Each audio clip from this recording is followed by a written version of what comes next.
एक चाय वाला, एक चाय वाला, एक चाय वाला, एक चाय वाला, एक चाय वाला, एक चाय वाला इस लोकतंत्र के अंदर एक वोट के अधिकार से सीधा चाय वाले से प्रधानमंत्री बन जाता है।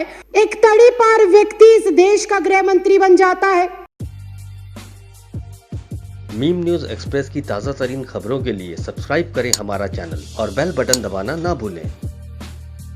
आपने अति गंभीर और अति महत्वपूर्ण मुद्दे पर मुझे बोलने का आज विधानसभा में मौका दिया है और पिछले 2.5-3 घंटे से जो ये चर्चा चल रही है इसमें मुख्य तौर पर सभी साथियों ने अपनी बात उदाहरण सहित आंकड़ों सहित रखी है। और चूंकि मैं भी विधानसभा की सदस्य हूँ, इस देश की नागरिक हूँ, तो मेरे भी मन में इन एनसीआर, एनपीआर और सीए को लेकर बहुत सारे सवाल हैं। अध्यक्ष जी, जब मैं इसके बारे में पढ़ रही थी और जब अपने साथी सदस्यों को सुन रही थी तो मुझे ऐसा लग रहा था कि इस देश के अंदर इस समय एक ऐसी सरकार चल रही है जो बहुत कंफ्यूज है, जो बहुत अज्ञानी तरीके से, अनजान तरीके से उसे पता ही नहीं है कि देश को किस ओर लेकर जाना है, देश के लिए क्या जरूरी है, देश के लिए कौन से मुद्दे महत्वपूर्ण हैं, देश के लिए कौन से कानून महत्वपूर्ण हैं। उनको इस चीज की बिल्कुल जानकारी नहीं है। बहुत ही अजीब से लोग इस देश के केंद्र की सत्ता के ऊपर बैठकर अजीबोगरीब फैसले ले रहे हैं। जो इस देश में अभी तक विदेशी कहे जा रहे हैं उनको ये नागरिकता दे रहे हैं बिना किसी कॉमा फुल स्टॉप के। और इस देश के अंदर जो सदियों से, दशकों से रह रहे हैं उनको ये कहते हैं कि अगर तुम इस देश के नागरिक हो तो तुम्हें कागजात देने पड़ेंगे, तुम्हें प्रूफ करना पड़ेगा कि तुम इस देश के नागरिक हो। ये अजीब विडंबना है।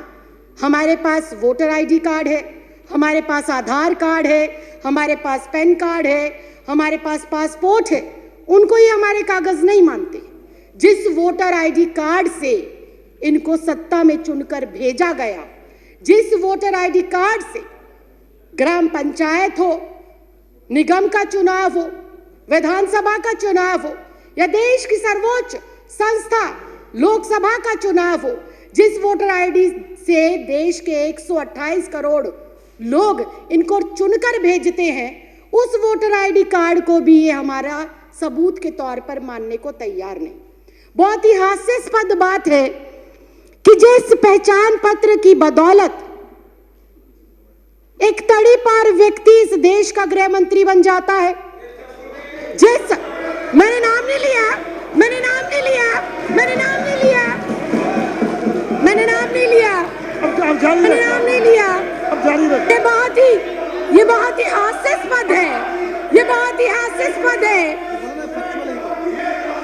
ये ऑन रिकॉर्ड है, ये ऑन रिकॉर्ड है, ये ऑन रिकॉर्ड है, ये ऑन रिकॉर्ड है। मैंने नाम नहीं लिया। आप अपना भाषण जारी रखिए ना। मैंने नाम नहीं लिया। आप अपनी बात जारी रखिए। मैं अध्यक्ष जी यही कह रही हूँ, मैं अध्यक्ष जी, आप मेरी तरफ उंगली ना करें, मेरी तरफ उंगली ना करें। सारे प्रिविलेज का मामला है। पहले उन्होंने मेरी तरफ उंगली करी क्यों? अपनी बात कहते रहिए। अध्यक्ष जी, मैं बहुत शांति से और शालीनता से ये कह रही हूँ कि जिस पहचान पत्र की बदौलत एक आम साधारण नागरिक एक तड़ी पार को चुनकर देश का गृह मंत्री बना सकता है। एक चाय वाला, एक चाय वाला, एक चाय वाला, एक चाय वाला, एक चाय वाला, एक चाय वाला इस लोकतंत्र के अंदर एक वोट के अधिकार से सीधा चाय वाले से प्रधानमंत्री बन जाता है। उस वोटर आईडी कार्ड की कोई अहमियत नहीं। क्या बात करते हो, क्या बात करते हो? और मैंने किसी का नाम नहीं लिया। आपको कोई आपत्ति है, आप माननीय अध्यक्ष जी से बात करें। आपको कोई आपत्ति है, आप माननीय अध्यक्ष जी से। तड़ी पार कौन है? तड़ी पार कौन है? तड़ी पार कौन है? चाय वाला कौन है? तड़ी पार कौन है?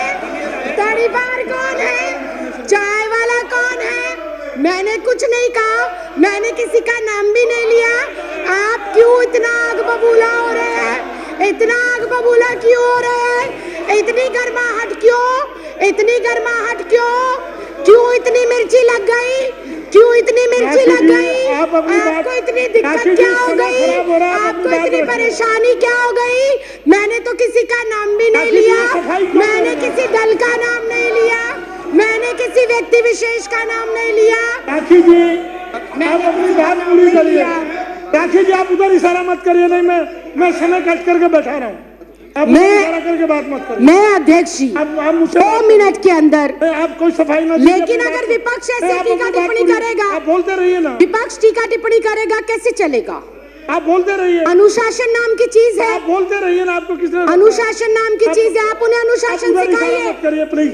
मैं अध्यक्ष जी 3 मिनट के अंदर, महज 3 मिनट के अंदर अपनी जो मेरा संदेह है और जो मेरे सवाल है और जो मेरा विचार है मैं वो आपके सामने रख रही हूँ। मैं अपने बातों को दोबारा रिपीट करती हूँ कि जब एक मतदाता, राखी जी मैं दोबारा रिपीट करने की इजाजत नहीं दे रहा। जब एक मतदाता अपने मतदान का प्रयोग कर कर मेरे जैसी एक साधारण सी लड़की, 25 गज में रहने वाली लड़की को लोकतंत्र के इतने बड़े मंदिर में भेजता है, तो वो सबसे बड़ा प्रूफ होना चाहिए।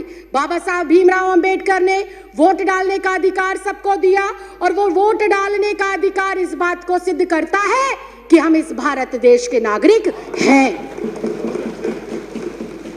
मैं सिर्फ इतना कहना चाहती हूं कि 1989 से पहले कानूनन ऐसी कोई प्रतिबद्धता, ऐसी कोई मजबूरी या अनिवार्य नहीं था कि एक कोई भी जो बच्चा पैदा होगा, जो भी व्यक्ति जन्म लेगा, उसका जन्म प्रमाण पत्र बनाया जाए।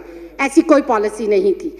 जब ऐसी पॉलिसी पहले नहीं थी तो मुझे समझ नहीं आता एनपीआर, एनआरसी और सीए के लिए माँ बाप का जन्म प्रमाण पत्र हो अनिवार्य, ये किस बिहाफ पर लिखा गया, ये बिल्कुल समझ के परे। और फिर एक बार फिर से विपक्ष को हो सकता है मेरी बातों से आघात पहुंचे, लेकिन ये कटु सत्य है कि अगर ये कंपलसरी है कि एनपीआर, एनआरसी और सीए के लिए अपने अपने माता पिता का जन्म प्रमाण पत्र दिखाना जरूरी है, तो क्या हमारे देश के माननीय प्रधानमंत्री अपने माता पिता का जन्म प्रमाण पत्र दिखा पाएंगे?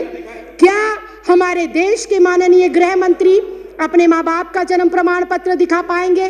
क्या हमारे इस देश के रक्षा मंत्री हमारे जो ये एनसीआर, एनपीआर और सीए है, इसके माध्यम से अपने माँ बाप का जन्म प्रमाण पत्र दिखा पाएंगे? क्या इस देश के माननीय राष्ट्रपति अपने माँ बाप का जन्म प्रमाण पत्र दिखा पाएंगे?